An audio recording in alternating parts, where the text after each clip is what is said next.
it's nice to have the camera thingy so then you can monitor them without needing to be like staring them down 24/7. And it also like, I don't know, if someone were to go mess with your baby, you'd see it. Part of the fun in having memories is that you can alter them afterwards for good or for bad. Like if you have a good memory, it might become even better than it was actually. Or if you have a bad memory, it could be even worse. But that's the price you pay. So the baby can't say no, right? The baby has no opt-out mechanism here. But on the other hand, you can just be taking pictures or videos to see later and enjoy later for posterity, like for the kid to see when they grow up. Welcome back to Coming In Without Context. I am Dylan Yang, and with me today is Jessica. Hi. We've also got Hope, who's wandered off somewhere. Who knows when she'll come back. So, Jessica, how this works is that we are going to discuss something for like 10 to 15 minutes, and then Hope will come back not knowing what the topic is. We're not trying to necessarily keep it a secret from her, but you shouldn't tell her what we've spoken about, I guess. Okay. My topic is surveillance for the public good? So I was inspired to have this idea from an Insider article titled, "Seoul is using AI to detect people who might be intending to jump to their deaths off the Han River's bridges." So this was posted December of last year, 2021.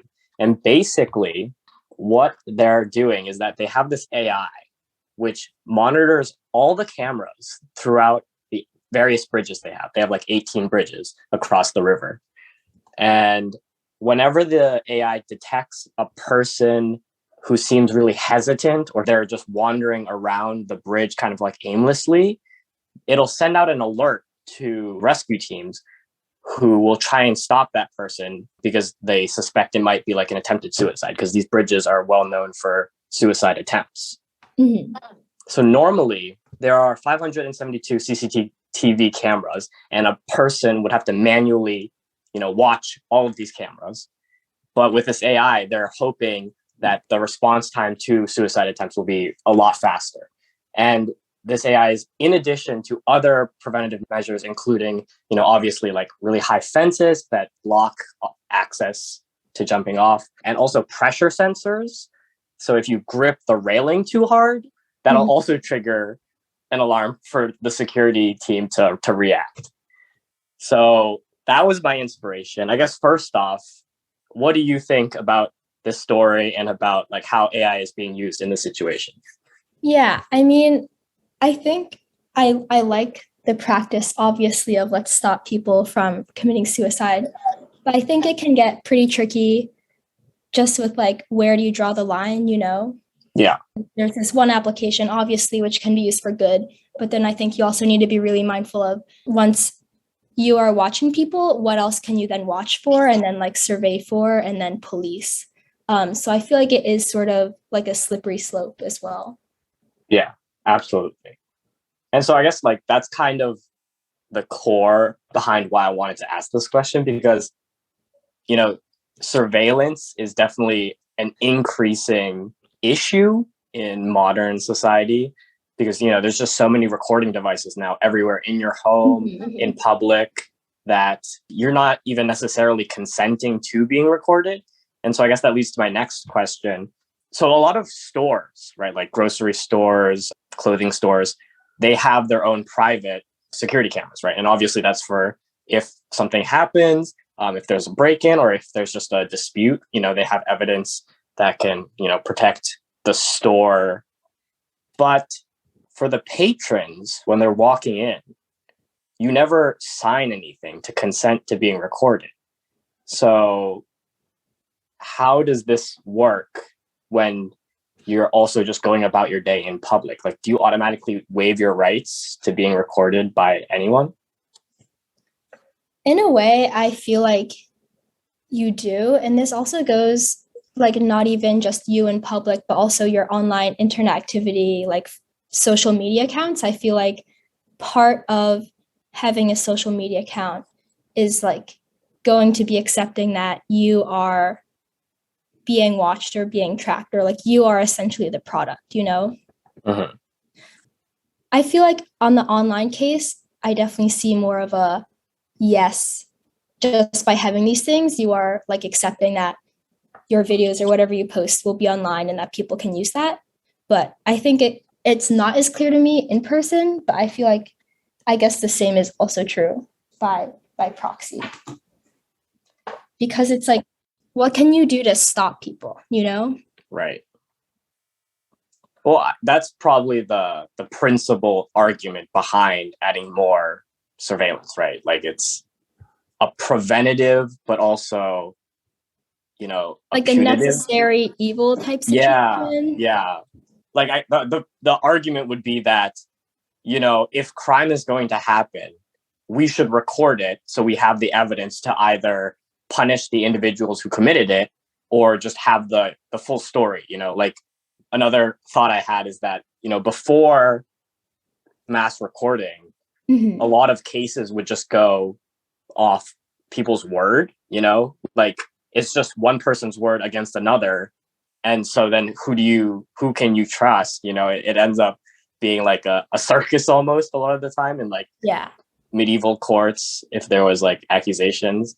I watched a movie recently called The Last Duel, starring Adam Driver and Matt Damon. And then it was written by Matt Damon and Ben Affleck and then another woman. And it was inspired by a book about French trials where women would have to bring accusations of rape before a royal court. But since usually these crimes would only occur like just the accuser and the perpetrator, they wouldn't know who to trust. So they'd have the husband and then the perpetrator just duel it out, and whoever won the duel would be the innocent one, and the other guy would just die. So, like, I guess that's our alternative if we don't want to use surveillance. Okay. Yeah. No, I definitely get what you're talking about. Like, if they were the only people there, then obviously it's really hard to just pick one person over another. And I feel like you also definitely see this in like cases today as well. But let's say like what I think the alternative to just everyone recording everything everywhere is like, the panopticon. Yeah. Like, because you don't know if you're being watched, you like are always operating under the assumption that someone's watching. So you're the one like doing good behavior. It just becomes like very dystopian, very fast, Yeah. Yeah, I just think it's not at all reasonable to have everything recorded. And this also goes into like I guess then you can't tell who is absolutely right at all times. But then I feel like, at least for other memories, one thing that I was asked a while ago by someone else was like, if you could record all of your memories, would you? Mm. Right? Like, let's say you just had something that recorded everything you were seeing all the time. Would you want that? And I feel like my answer would at least be no, just because the preciousness of having moments and living in the moment is the fact that you can't relive it. Yeah. I also think, well, personally for me, that part of the fun in having memories is that you can alter them afterwards. Really? For good or for bad. Oh, I don't agree with that. Because like, if you remember like your core memories of like when you're a kid, they're not going to be entirely accurate, right? Like obviously sure. They're going to be biased over years. So I think that's pretty funny. So like if you have, and it goes both ways, like if you have a good memory, it might become even better than it was actually, or if you have a bad memory, it could be even worse, but that's the price you pay. Yeah, no. Well, going back to, you mentioned the panopticon and how this idea that people should behave as if they're being watched, I guess. Mm-hmm. I feel like the problem with discussing this type of topic is that, there's like, you have to separate it. Well, it's impossible to separate like the practical outcomes, good or bad, versus the theory, like the theoretical, how this should work, because like people are never going to act in predictable ways. And part of the issue is that surveillance is supposed to mitigate the trust factor in society, I suppose. So like instead of just like we were saying earlier, instead of just trusting someone's word and taking their word for whatever it's worth, you have this actual recorded evidence, and that trumps their word, you know, like it's more reliable in certain ways. But then at the same time, like you were saying, it's not practical to record everything everywhere all at once, right? And then even beyond that, if you did do that, it'd be impossible for any one person to like look at it all and monitor everything, you know? Mm-hmm. So then going off of that, do you think there's like a middle ground for how much surveillance we should have in our society, both in public and private life? I mean, at least going back to, let's start with like the online example. I think the some sort of middle ground is that you can, to some extent, opt out of things. Like, let's say I was not okay with Facebook seeing all my posts and whatever, like all these things about me. I could just not create an account. So something like that. But I think it's harder when you get into the physical, because if you are out about doing your day-to-day activities and there are cameras everywhere, it's a lot harder to have like an opt-out sort of thing, because you can't really just stop living your life, you know? So I guess if there were some way to have that where people could decide to what extent they would like to be monitored, like let's say maybe, you know how you can put a dashboard cam on your car? Yeah. Like same sort of thing. Let's say maybe you could do this thing so that you could have any proof if anything ever happened to you, and you could have this account that was not just your word. But if that was like a risk you're willing to accept, that maybe there wouldn't be this video evidence of every second of your life, maybe you wouldn't do that, like keep it up to the person. But I feel like that's different than having CCTV cameras everywhere just watching people. Right. I think the opting out aspect of it is very intriguing, because that in itself is kind of a slippery slope. Like, you could technically argue that you could become a hermit in like the wilderness, right? And like completely shut off. But then that's not, like you were saying, that's not practical, and you're not living your own life anymore. Like, you're being forced to live a completely different life. Kind of shifting the topic around that. So as you mentioned, a lot of companies look at your internet data, right? And so they take all of that and then they target ads towards you, right? Whenever you're online, whether it's scrolling through social media or just wherever you are. There was the scare that a lot of the home devices like Google Home or Amazon Alexa were listening to words you would say and then recommending ads based on that. So how do you feel that these companies are taking your data, right, for free without paying you? Like, is there any amount of compensation that you would accept in order to sell your data to them? That is interesting, because my previous company I was at, somewhere that like an online retailer, and what they were talking about is like the next wave of advert of like selling things is just these very targeted ads. And like, let's say on the homepage, showing people just things that they would be interested in rather than all these things that they need to filter through. So I guess that might be coming more our way in the future. But I think there's the balance between like convenience and just people knowing things about you. Because if everything is targeted, if let's say the online universe knows what you want, then the things you see are going to be more relevant and you need to sort through less of it. But at least coming from my standpoint, like I would rather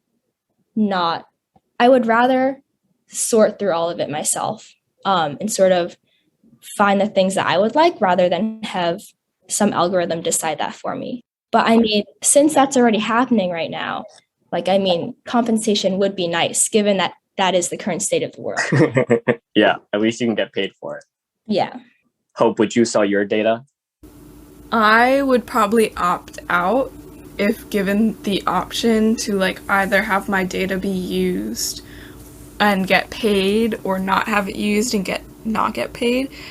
But again, like, they're already using it. So if I could get compensated for what they've already started using, that would be kind of nice. I think most people, if given the option, would not sell their data, but they're not really given an option. I mean, there are those cookie pop-ups now that offer you to opt out of things, even though they're very deceptive. Honestly, I might sell my data, but I think the problem is, like you were saying, Jessica, the want to like search through everything yourself to look for the best or most accurate like result to what you want, right? That doesn't happen right now with how targeted ads are, because it's all very biased. And even like the Google search engine itself, they promote like the top 3 links of your search result. They're all those companies pay for those placement spots, right? Because no one ever goes past the first page or even past like the top 5 links, you know? Mhm. So similarly, whenever you go onto Amazon or you go onto a shopping website, or like a shopping aggregator, online shopping aggregator, they will promote very specific products to you that aren't necessarily the best or most well reviewed, but just what they are incentivized to promote to you. So like that kind of ruins it. So like, I guess in an ideal world, I would be willing to sell my own data for personalized advertisements if they were both relevant, trustworthy, and quality in terms of the product. Okay, right. But I think it goes past, like, have you watched the documentary, The Social Dilemma, which this reminds me a lot about? It's essentially talking about a lot of this. And let's say your data is used for personalized ads, like, sure, cool. But then it becomes like when your Google search results are different, when what comes up on YouTube, it's different. It's like people are living separate realities, you know? Mm. And it's like technology and algorithms about you are creating rabbit holes and realities for every person. And I think that's where it gets like not as okay for me. Very true. Returning to AI. So we briefly touched upon this, like dystopias and such. I guess the most famous example of like a surveillance state, like a fictional one, would be 1984, right? Mm-hmm.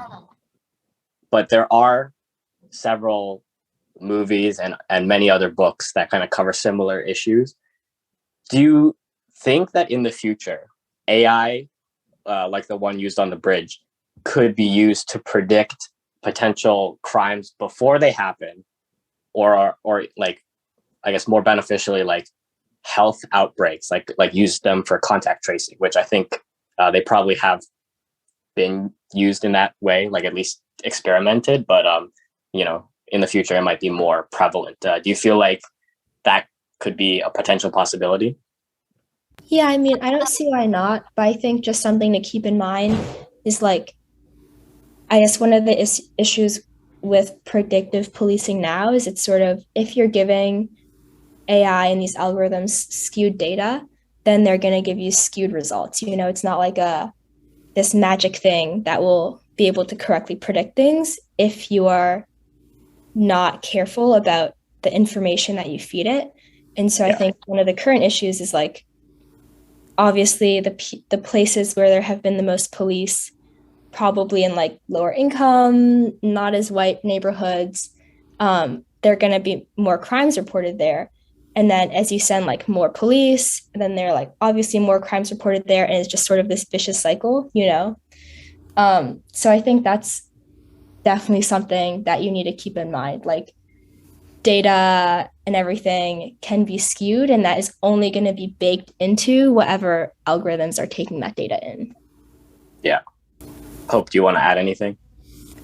I think they've already sort of like tested the water with the predictive policing, and it came up with what everyone knew it was going to come up with, is that, oh, these crimes are going to happen in low income areas. And so it's not actually like you can't really predict a crime is going to happen unless you're relying on data. And again, like that data is always going to be skewed one way. But do you guys think there's any possible avenue for like making not necessarily a perfectly unbiased system, but at least to create an AI that can accurately predict crimes before they happen without any racial or other bias? The best way to prevent crime is just to like help people not need to rely on crime. I feel like it's not so much like trying to predict when it's gonna happen, because like how can you police someone who hasn't done anything wrong? There need to be like social systems in place that try and prevent crime rather than like focusing on trying to find AI that's going to prevent crime, because it's never going to be unbiased because there's someone making it, and that person making it has their own biases. And so you can't make a system that's completely unbiased. And so it's always going to like be that way. I mean, I think in theory, yes, I think this thing does exist. But I think, like Hope said, I agree. In practice, I don't know if it is achievable. Well, then switching to a smaller scale, and this might be the last discussion point I have.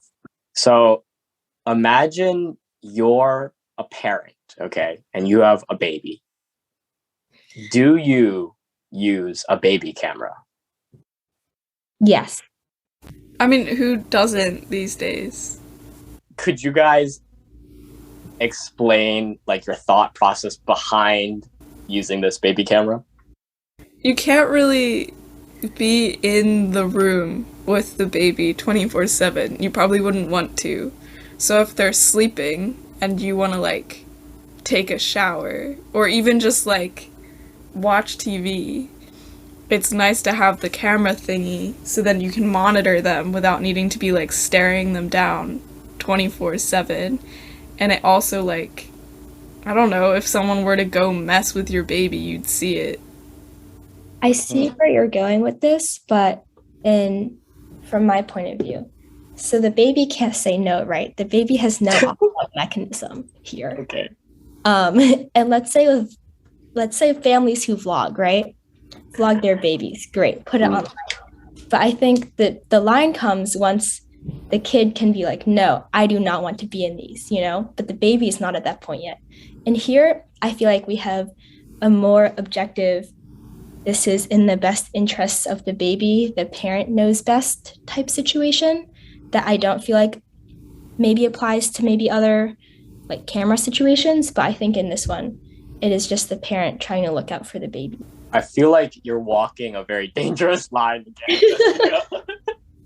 Hope, do you have any thoughts on what Jessica just said? Well, like, obviously you're like, oh, you can't record them without their permission or whatever, but you're not, like, posting the recordings of the baby, you're just using it for their safety. But she did just mention vlog families who sort of exploit their children for views. That's a different situation from using a baby camera. Well, I guess I'm curious then, like, you said that at the age that they're able to say, no, I don't want to be in a video is when, like, they have that, like, opt-in, opt-out consent thing. What age exactly is that? Because I feel like, kids can learn how to speak at a certain age, but then also your cognition and reasoning ability doesn't really mature until, like, late 20s even for men, Well, that just has to do with privacy, and different parents have different regards to how private their children are allowed to be anyway. So I feel like that's entering an entirely different debate, because, like, some people won't even let their kids have, like, doors for their rooms, and then other people, like, let their children lock their doors and, like, have their own possessions and, like, have privacy. And so, like, I think the camera recording thing, there are people who definitely record their children above the age where the children want to be recorded. And then that's just, like, that's breaching into, like, what's the privacy? How do parents regard their own children's privacy, ultimately? But I think that extends beyond just, like, a camera. Anything to add, Jessica?